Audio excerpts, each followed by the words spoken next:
بسم اللہ الرحمن الرحیم۔ السلام علیکم۔ Tariq Javed Khokhar advocate law for you channel کے ساتھ چینل کو سبسکرائب کر لیں، لائک شیئر کومنٹس کریں اور اپنی رائے کا اظہار بھی ضرور کیا کریں۔ بہت اہم ڈیولپمنٹس ہیں جی اسلام آباد ہائی کورٹ سے اور پھر سپریم کورٹ سے، تو بات کر لیتے ہیں پہلے ذرا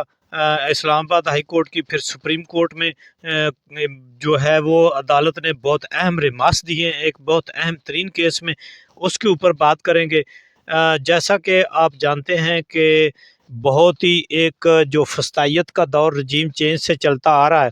اور جو پورا نظام ہے اس نے عوام کی رائے کو روند دیا ہے۔ پورے نظام نے ایک سیاسی پارٹی کو، جو ملک کی سب سے بڑی سیاسی پارٹی ہے، جو کروڑوں لوگوں کی جو ہے وہ پسندیدہ پارٹی ہے، اور کروڑوں لوگوں کا جو پسندیدہ لیڈر ہے عمران خان، اس کو جو ہے سائیڈ لائن کرنے کے لیے جو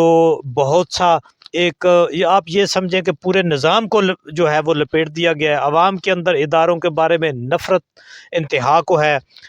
جو اکانومی ہے، معیشت ہے، وہ زبوں حال ہے، اور جو اب بیرونی سرمایہ دار ہے، اوورسیز پاکستانی ہے، ان کا اعتماد اٹھ گیا ہے، کیونکہ جہاں پر انصاف نہیں ہے وہاں پر جو ہے کوئی بھی اعتماد کرنے کو تیار نہیں ہے۔ بیرونی آئی ایم ایف سے ان کو جواب ہو چکے ہیں، کوئی ملک جو ہے انویسٹمنٹ کرنے کو تیار نہیں ہے۔ ایون کہ جو اپنے عوام ہے، عام آدمی، غریب سے غریب آدمی، وہ بھی اس نظام کے اوپر اعتماد کرنے کو بالکل جو ہے اب وہ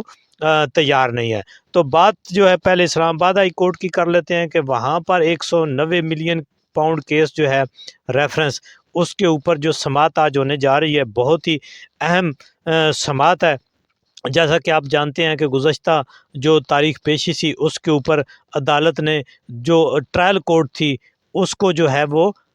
ٹرائل سے روک دیا تھا، یعنی فیصلہ کرنے سے روک دیا تھا۔ ٹرائل تو وہ ان کی جو پروسیڈنگ ہے وہ تو جاری رہیں گی، یعنی فیصلہ سنانے سے اس نے نیب کو جو ہے وہ حتمی فیصلہ سنانے سے روک دیا تھا۔ تو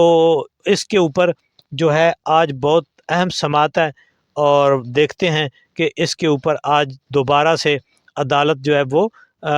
کیا جو ہے وہ حکم جاری کرتی ہے۔ وکلاء پی ٹی آئی کے جو ہیں عمران خان کے، ان کو بھی سخت ہدایات دی تھی عدالت نے کہ وہ انہوں نے ڈیلے ٹیکٹس یوز نہیں کرنے۔ تو اس طرح سے اسلام آباد ہائی کورٹ سے تو آج ایک بہت ہی اہم کیس میں، یعنی 190 ملین پاؤنڈ کیس میں جو ہے وہ یہ جو ایک ریفرنس ہے، اس پر بہت اچھی اور زبردست جو ہے وہ ہیئرنگ ہونے جا رہی ہے، اور اس میں دیکھتے ہیں کہ کیا آج کی پروسیڈنگ رہتی ہے۔ تو دوسری طرف ہم چلتے ہیں اب سپریم کورٹ کی طرف، وہاں پر بہت ہی اہم اور تگڑا بینچ ہے۔ جسٹس منصور علی شاہ صاحب جو کہ سینئر پیونی جج ہیں، اور نیکسٹ جو ہے وہ امیدوار ہیں، بلکہ بڑے وہ ان کا حق ہے کہ وہ سپریم کورٹ کے چیف جسٹس بنے، آلدو کہ ابھی تک اس میں بڑی رکاوٹیں ہیں۔ دوسرے بہت ہی دبنگ قسم کے جج اطہر من اللہ صاحب جسٹس، جنہوں نے بہت ہی کم عرصے میں اپنی جو ہے وہ آئین اور قانون کے اوپر عمل کرنے کا اور فیصلے کرنے کا لوہا منوایا ہے، وہ اس بینچ کا حصہ ہیں۔ اور یہ 9 مئی کے حوالے سے ایک ضمانت کا کیس تھا، جس میں بہت ہی اہم قسم کے سوالات جو ہیں وہ عدالت کی طرف پوچھے گئے ہیں۔ یعنی جو جسٹس منصور علی شاہ صاحب ہیں، انہوں نے پوچھا کہ جو ملزم ہے اس پر الزام کیا ہے، تو الزام بتایا گیا وکیل صاحب کی طرف سے کہ اس پر الزام یہ ہے کہ اس نے ڈنڈا مار کر جو پولیس کا اسٹیبل تھا اس کو زخمی کیا۔ اب دیکھیں 9 مئی کا کیا بیانیہ بنایا گیا، اور اس کے اوپر الزام ملزم کے اوپر کیا ہے کہ ڈنڈا مار کر پولیس والے کو زخمی کیا، اور میڈیکل رپورٹ کے مطابق پولیس اہلکار کو ہجوم نے پتھر مار کر زخمی کیا۔ یعنی وکیل درخواست گزار جنہوں نے یعنی ضمانت کی درخواست دی ہوئی ہے ملزم کی، انہوں نے کہا جی میڈیکل رپورٹ کہتی ہے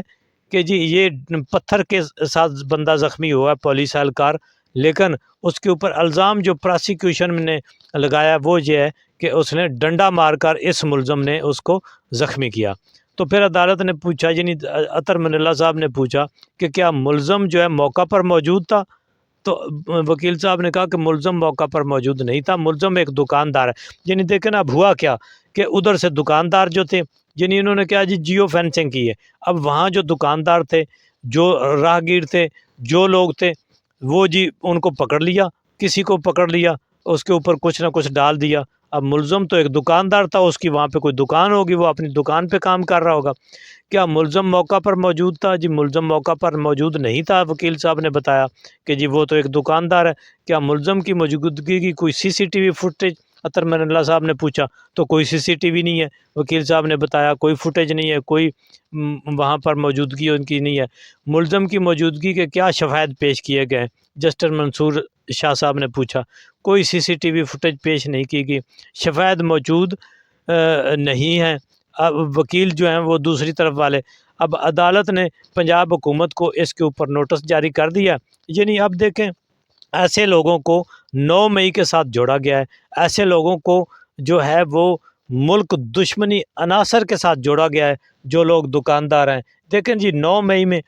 کے وقت جب عمران خان کو، ایک پاپولر لیڈر کو غیر قانونی طریقے سے گرفتار کیا تو عوام، یعنی 9 مئی کو ایک ایسا ہوا بنا کے پیش کیا گیا، یعنی یہ انڈیوس کیا گیا۔ دیکھو جی انڈیوس تو عوام کو ان لوگوں نے کیا جنہوں نے غیر آئینی غیر قانونی طریقے سے سب سے معتبر جو ادارہ ہے عدلیہ، اس کے دفتر کے شیشے توڑ کر انہوں نے ان کو جس کو